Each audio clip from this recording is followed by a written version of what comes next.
halyeeyga yar dhalinyarada artistaha Soomaaliyeed soo baxayo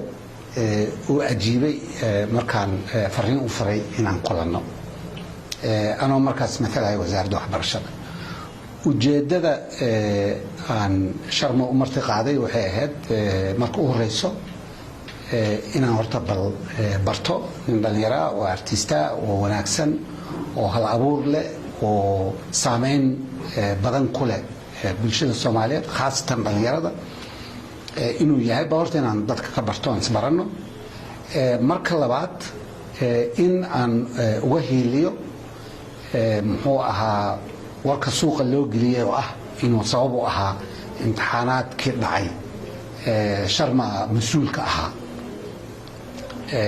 taas fikir xun buu ahaa fiican ma ahayn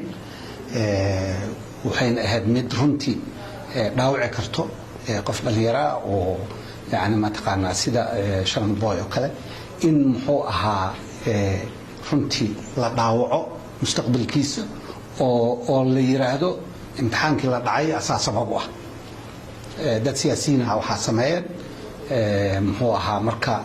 تاسنا إنا أوجا هيليو وان شيء إنه سن وحاس وسن سامين كلهن بل سدنا عكله لا يا إنه سامين كياشو محوها أرضك إنه نيدي سوى نكسنادو وما تقعنا أو هجاجو تاسنا قصدي جوينا له قصدي كلام حوله إن أسير لفتك يسان كبر على الجنة إن محوها سامينتي سحوجنا ودنك وفائدة ودك اللي يرادير وفائدة إن وحبر الشذر أهمية وين لا وكبر على الجيو sidoo asiga oo arday wanaagsan oo soo aha ma taqaana ama hadda uu yahay in muxuu ahaa oo inta kalena oo saameyn ku yeesho in iskuulaadkii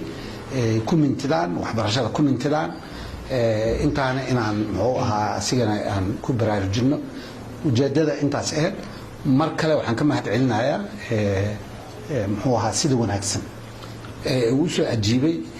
inaan kulanno آدم كما هاد علنايا أذيك نصير كله برشة ونعكسن آدم كأج ما هاد علنايا